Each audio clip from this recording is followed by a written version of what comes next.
समग्र उत्थान पार्टी के प्रदेश अध्यक्ष प्रकाश पांडे से महंगाई एवं भ्रष्टाचार को लेकर सीधा संवाद। विनय तिवारी की खास रिपोर्ट। नमस्कार, स्वागत है आप सभी का बीवी न्यूज़ में। आपके साथ मैं विनय तिवारी।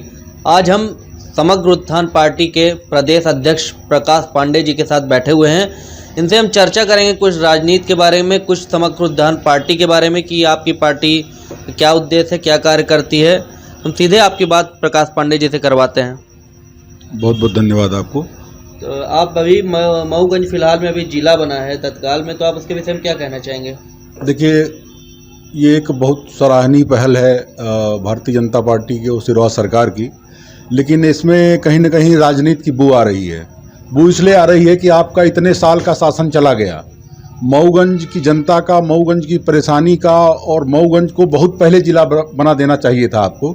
लेकिन जब आपका चुनाव आया तो आप वही वोट बैंक की राजनीति और अपने मतलब वोट को कैश करने की राजनीति के तहत आप जो है इसको जिला बना रहे हैं। सबसे बड़ा सवाल ये है कि मऊगंज में क्षेत्र में आप देखिए कनेक्टिविटी ना के बराबर है।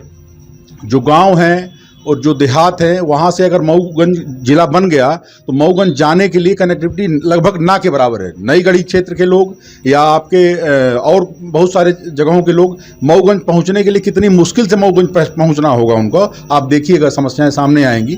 तो ये तो खैर उनका प्राथमिक कदम था, हम स्वागत करते हैं, अपनी पार्टी की तरफ से स्वागत करते हैं, परंतु इसमें कहीं ना कहीं राजनीति की बू आ रही है। अभी सरकार ने लाडली लक्ष्मी योजना चलाई कुछ दिन पहले, तो उसके विषय में आप क्या कहना चाहेंगे? देखिए, बहुत आप हमारे ख्याल से लाडली बहन योजना की बात कर रहे हैं, तो हम अपनी लक्ष्मी योजना हम अपनी पार्टी की तरफ से उसका स्वागत करते हैं और सराहनीय कदम है। लेकिन वो भी कहीं न कहीं राजनीति की बू का प्रश्न है कि आपकी सरकार जब जाने वाली है, आपने अभी तक मध्य प्रदेश की बहन बेटियों के लिए कुछ नहीं किया। आप चुनाव सर पे है तो आप उनको 1000 रुपये महीने देने की बात आप कर रहे हैं, ठीक है, कोई इसमें गलत बात नहीं है। लेकिन आप ये देखिए कि बहनों की शिक्षा के ऊपर आपने क्या कार्य किया है। हमारी जो बहन बेटियों के साथ मध्य प्रदेश में जो आज सबसे ज़्यादा, पूरे हिंदुस्तान में सबसे ज़्यादा अगर अपराध कहीं हो रहे हैं बहन बेटियों के साथ तो मध्य प्रदेश में हो रहे हैं। और इसके लिए आपने क्या किया, सुरक्षा के लिए आपने क्या किया। हमारी बहन बेटियां जब स्कूल जाती हैं तो कितने परेशानी से वो स्कूल विद्यालय जाती हैं, उसके लिए आपने क्या किया? कुछ ऐसी आपकी योजना है? कुछ योजना नहीं है, केवल राजनीति की बू है। और पैसे से वोट खरीदना जो सिस्टम है उसको एक राजनीतिक ढंग दे दिया गया है। पैसे वितरण को एक राजनीतिक ढंग दे दिया गया है। अगर यही पैसा हम उनको उनके स्कूल मतलब उनके स्वास्थ्य के लिए दें, उनके दूसरे हिसाब से दें, तो ये हमारे ख्याल से ज़्यादा सराहनीय कृत्य हो गया।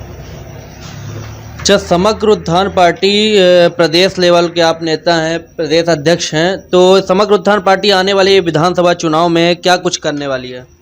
देखिए, 2019 में हमारे परम पूजनीय राष्ट्रीय अध्यक्ष डॉक्टर शंकर चरण त्रिपाठी जी ने इस पार्टी का गठन किया था और 2019 में हम सभी ने मध्य प्रदेश, उत्तर प्रदेश और बिहार में लोकसभा चुनाव लड़े थे। हम कंप्यूटर हमारा चुनाव चिन्ह था। जो आने वाला विधानसभा, उसके बाद भी बहुत सारे चुनाव हम लड़े, बिहार में विधानसभा लड़े, उत्तर प्रदेश में विधानसभा लड़े, नगर निकाय के चुनाव मध्य प्रदेश में हो वो हम लड़े।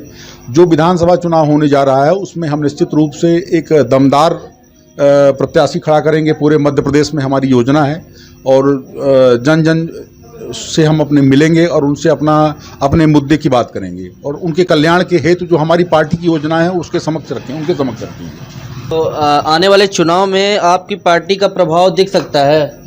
बिल्कुल, आप उम्मीद कर सकते हैं इस चीज़ का। जी जी। कई लोग बहुत दिनों से बहुत सारे लोग चर्चा कर रहे हैं, उस विषय में आप क्या कहना चाहेंगे?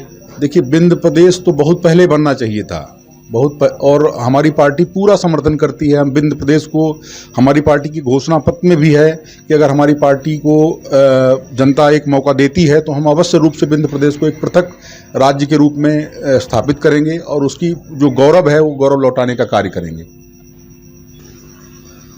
विगत कई दिनों से आप जैसा कि देख पा रहे हैं कि भाजपा की सरकार है, तो यहाँ पर कुछ लोग विरोध करते हैं कि महंगाई भी है और भ्रष्टाचार भी है।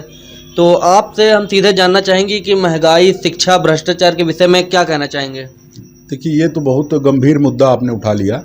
महंगाई तो भारतीय जनता पार्टी का एक, कहिए तो उनका एक चोली दामन का साथ हो चुका है महंगाई। अभी यही महंगाई उसके पूर्ववर्ती सरकारों में ये उनको डायन नजर आती थी। अब ये उनके लिए डार्लिंग बन गई है। आप जानते हैं महंगाई के लिए जनता किस प्रकार पिस रही है, किस प्रकार संघर्ष कर रही है।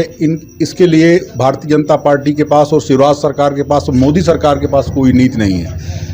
सिलेंडर बढ़ते जा रहे हैं, लोगों को उज्ज्वला योजना में सिलेंडर दे दिए गए हैं। अब उनके घर में जाइए, उसी सिलेंडर को काट के चूल्हा बना के उसमें लकड़ी लगा के खाना पका रही हैं हमारी माताएं बहनें। महंगाई का वो चरम स्थिति है कि शायद पूरे भारत के संवैधानिक इतिहास में इससे ज़्यादा महंगाई कभी देखी नहीं गई। भ्रष्टाचार की तो सीमा बताने की आवश्यकता नहीं, अगर हम ज़्यादा कुछ बोलेंगे जनता सब जानती है, जनता सब जानती है, आप लोग सभी जानते हैं, सभी लोग, आप सरस्वती पुत्र हैं, सब जानते हैं इसके बारे में।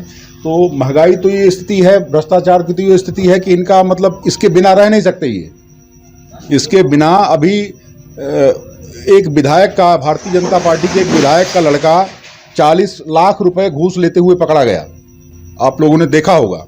इसके बारे में इनका कोई न पार्टी का वक्तव्य आया, ना ये कोई कुछ कहना चाहते। ये तो एक ट्रेलर है, देखिए, ये दिखाने के लिए कभी कभी। अब देखिए, पहले आपने देखा होगा कि अभी ये एक तरह से ईडी, सीबीआई, ये किसके पीछे है? विपक्ष के नेताओं के पीछे है। क्या भारतीय जनता पार्टी में सभी लोग ऐसे हैं जो मतलब गंगा जल से नहाए हुए हैं? मतलब ईडी और सीबीआई का छापा भारतीय जनता पार्टी के किसी नेता के ऊपर अभी तक नहीं पड़ा। ये एक प्रश्न का विषय नहीं है? आप बताइए, ये सोचने का विषय नहीं है कि भारतीय जनता पार्टी का कोई नेता आज दिनांक तक ईडी और सीबीआई में, इनके सरकार में कोई छापा पड़ा कभी? तो ये एक तरह से टारगेट किलिंग कर रहे हैं विपक्ष नेताओं की।